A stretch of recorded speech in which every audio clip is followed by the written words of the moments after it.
Bakit ganyan ang ganyan yan?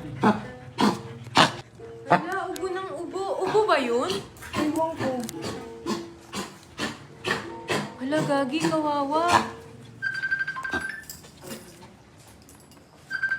Ubo siya ng ubo. Parang parang merong nakabara. Come here. Bakit? Bakit? Hala.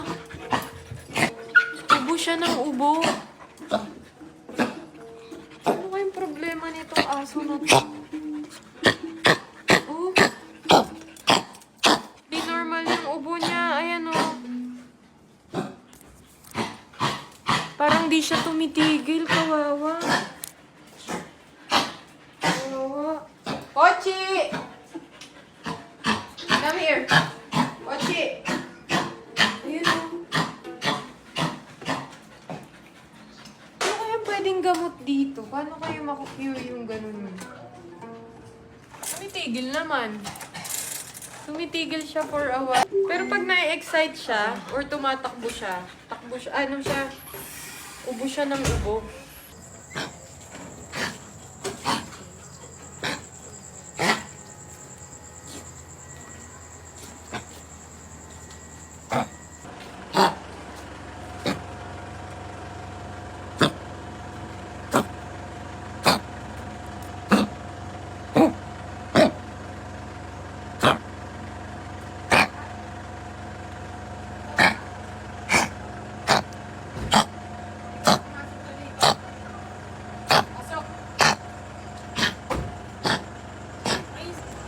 Ilang days na siyang ganyan.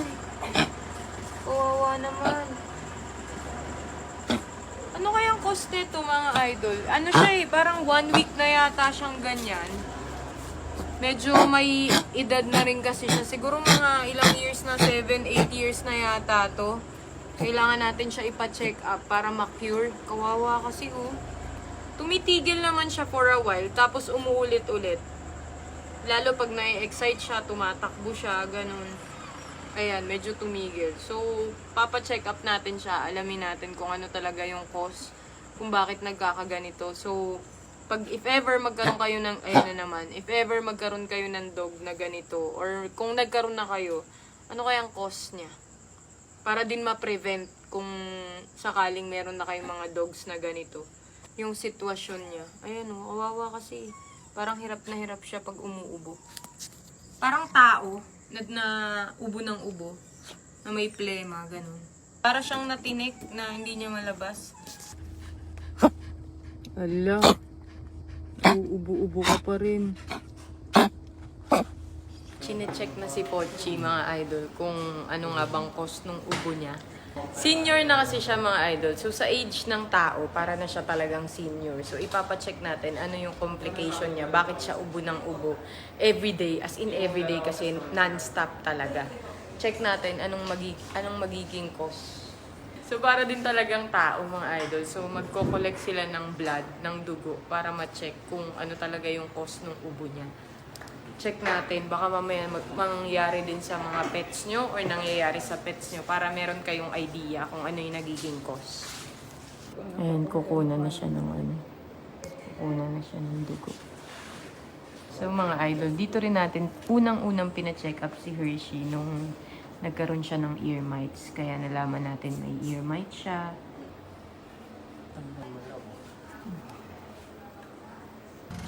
So, after 2 hours, mga idol, binalikan na natin si Pochi. Alamin natin kung anong naging cause ng mga ubo-ubo niya. So, i-explain mamaya ni Doc kung anong nakita niya dun sa blood ni Pochi, kung bakit ganun yung nararamdaman niya. Positive po siya doon sa blood parasite, ma'am. Pero explain ko na lang po muna isa-isa. So, normal po lahat yung result dito. So, yung total white blood cell count. So, pasok po siya dun sa normal range po natin na 6 to 17. Yung sa kanya po is nasa 11. So, okay po yung CBC po natin. So, itong apat po na to is mga blood parasite po. So, itong nasa taas, si canine heartworm, ito po yung nakukuha sa lamok. Yun. So, negative naman po Para siya. siyang dengue, no, Doc? Yes, ma'am. Then si Anaplasma, Babesia, tsaka si Ehrlichia, ito po nakukuha po sa kagat ng garapata. So, kung titignan po natin, Yung sa Babisha at saka sa Ehrlichia po, 2 lines po siya. So, ibig sabihin, ito po yung positive sa kanya. Pero usually, ang nade-detect po kasi ng test kit na to is yung antibodies. So, ibig sabihin lang po, kung nagkaroon na po sila ng sakit na to, possible po talaga na magkaroon na po sila ng antibodies dito. So, parang katulad po sa bakuna. So, pag nagbakuna po tayo, ang mapoproduce po doon is yung antibodies. Yun po yung panlaban doon sa mismong parasite. So, ito, sinasabi lang po na meron siyang antibodies or meron na siyang panlaban para po doon sa sakit na blood parasite. So, hindi yan connected dun sa ubo niya, Dok? Yes po. Hindi siya yung main, nagkukos nung sa pag-uubo niya. Pero dito sa x-ray, hindi po siya yung sobrang lala po na tracheal collapse. Yun po yung tawag dun sa condition. So yung sa trachea po dapat, so kung titignan po natin, etong structure po na to, etong kulay itim na to, all throughout palabas po dito sa may ulo, is dapat straight lang po yung line po na yan. So wala pong part dapat na medyo masikip or medyo maluwag. So kung titignan po natin dito, may parts lang po na medyo parang pasikip po siya dito. Masikip, yun ang cause yun ang nagdaanan ng ubo niya. Yes po. Ang hirap sa pag-ubo. Yes po. Ano magiging pwedeng gawin dyan para ma-lessen or Kung gumaling sakali siya? po, meron po tayong ire-resetang gamot sa kanya. Pero usually, itong problem na po na to, so hindi po siya ano po siya mami, kumbaga parang supplements po yung ibibigay natin. So hindi na po natin siya mapapaluwag ng true gamot lang. So pwede naman po siyang paluwagin pero mag-undergo po siya ng surgery. So parang meron pong ipapasok na structure po dito para mag-support lang po dun sa trachea po niya para hindi po mag-collapse. Usually, anong cause niyan, Dok? Usually na-acquire lang po siya nung aso. Minsan po po siya tawag dito, parang namamana po siya.